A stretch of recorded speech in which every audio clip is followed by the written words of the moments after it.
Hi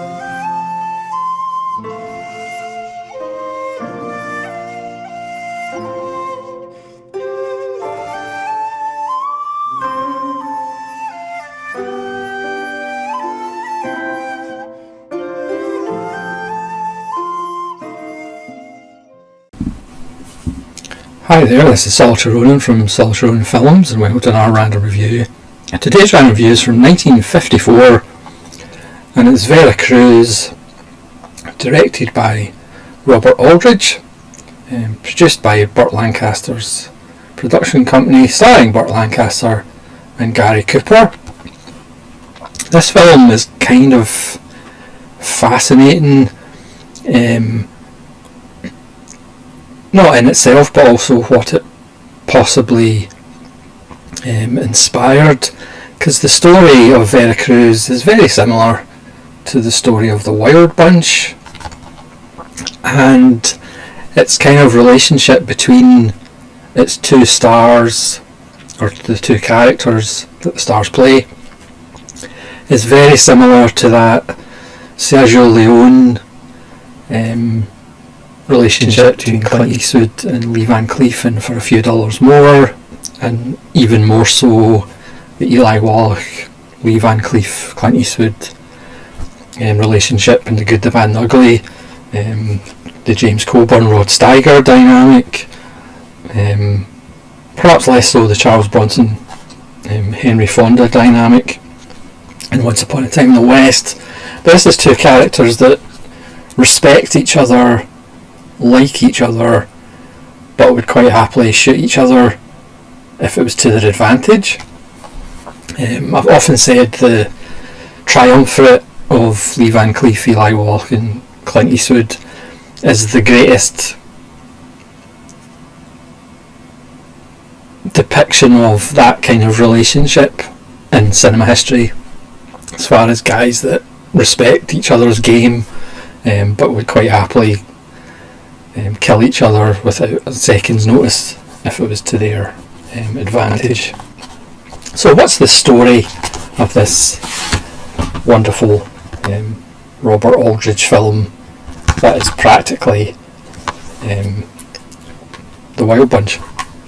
It's set post American Civil War, in the Mexican Civil War, where Americans went down and fought on either side for money, because capitalism, baby.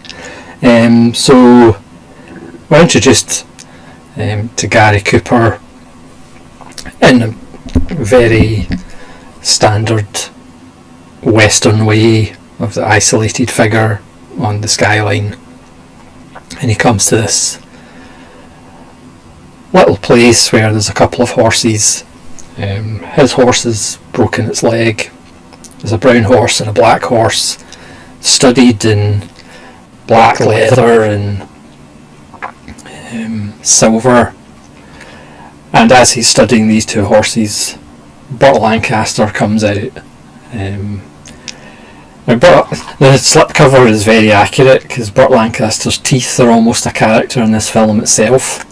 His teeth are just that Burt Lancaster devilish grin is almost a character in the film. He can lay on the charm, but he can also play psychopaths. Of course, a year later he would do The Sweet Smell of Success. And Gary Cooper asks him how much the brown horse is, because it's obvious the black horse is Lancaster's. That probably gives you a clue about the characters. And he buys it. Then the Mexican army come, and then Gary Cooper's like, well, why are they chasing me? I've got no beef with them. And Burt Lancaster is like, well, you're riding the captain's horse.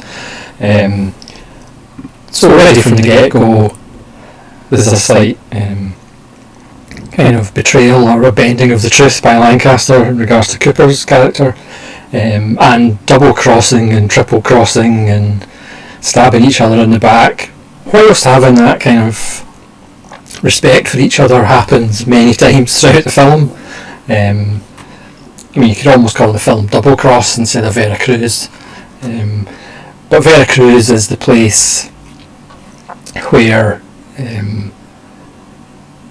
Lancaster and Gary Cooper are paid by the Mexican government to escort a lady and some gold, I think $3 million worth in gold, back in them their days. In a wonderful scene, they also get an offer of work from the revolutionaries, but because they can't pay, Cooper and Lancaster take the Mexican government's money. But what's also quite amazing about this film is the two main characters are pretty much scumbags. Burt Lancaster's a scumbag because he's a mercenary. He has no problem shooting colleagues, even in the face, not even in the back. So he's willing to do anything for cold hard cash. And Gary Cooper, who it's kind of glossed over in the film, but we find out he fought in the Civil War, he fought for the South, and what the South represents, and he's a plantation owner. So you pretty much know he had slaves, unless he was a progressive plantation owner, but I'm not sure there were that many progressive plantation owners. So Gary Cooper is basically a plantation owner who fought for the South, probably had slaves, but he's also one of our heroes. But again, that's what star power does for you, because it's Cooper and Lancaster, so even though they're scumbags, it's still Gary Cooper and Burt Lancaster. I have warmed a little to Gary Cooper, because I always viewed him as a bit stiff. I think he is a bit stiff still, but he does have a little bit more character than I perhaps gave him credit for 5, 10, 20 years ago. But obviously he gets blown out of the water here by Lancaster's teeth. Lancaster's teeth even blow Burt Lancaster out of the water here. But another fascinating thing about this film is the cast. I mean, the supporting cast is absolutely ridiculous. So you get Cooper and Lancaster, you get Cesar Romero as the leader of the Mexican army, even though he might actually fancy the money for himself. George McCready turns up as the higher up. I don't know, he's actually supposed to be the emperor. I can't even remember. He is higher up than Cesar Romero. He's only in one scene, but it's George McCready looking like the lion from The Wizard of Oz. You can't really see it in that picture if the camera focuses, but he pretty much looks, his beard and hair, he looks like the cowardly lion from The Wizard of Oz. You've got Ernest Borgnine, Charles Bronson and Jack Elam. I'll just say that again, Ernest Borgnine, Jack Elam and Charles Bronson as part of Lancaster's group who are taking the money to do the job.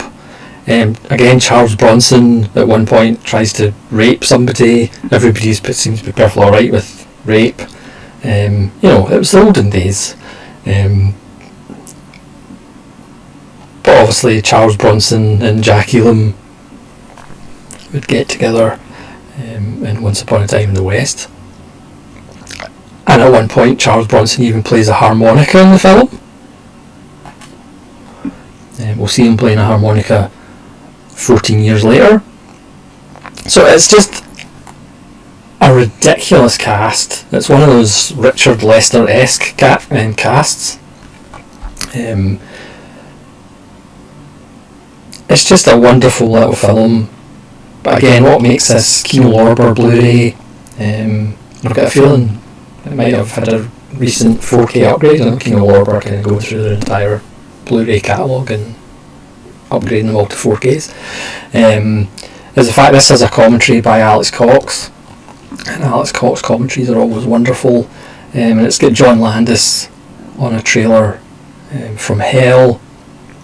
It's pretty much got the same action sequence at the end as the Wild Bunch does, also not quite as bloody. I mean, overall I would say it's not as good as the Wild Bunch. It doesn't have that melancholy, it doesn't have that kind of tragic element to it, the end of an era kind of element, but it is wonderful. It's 94 minutes. It does drag slightly at times, but then Lancaster just flashes that grin and you're back on board again. Yeah, it's a fascinating film for what it would perhaps lead to, the more cynical, darker westerns, the spaghetti westerns in the 60s, and then the kind of ones late 60s and the 70s. So I think it's more influential than perhaps I originally thought, or other people kind of talk about. It does look to the future a lot, and it's absolutely wonderful. So if you want to see George McCready as the Cowardly Lion, or you want to see the great dental work of Burt Lancaster, just playing an absolute psychopath, basically that's the only way to describe him, as an absolute psychopath, and Gary Cooper as the gentlemanly plantation owner. Of course he has slaves, everybody's trying to steal $3 million. Yeah, the revolution is almost put to the side, because once again, as Rod Steiger's character says in Once Upon a Time in a Revolution, or Fistful of Dynamite, or Docusucker, it's the poor people are always the ones to suffer through revolutions. So the revolutionaries, who are led by a white actor playing the head of the revolutionaries, they're kind of just in the background, really. It's all about the money, as you'd expect from an American film.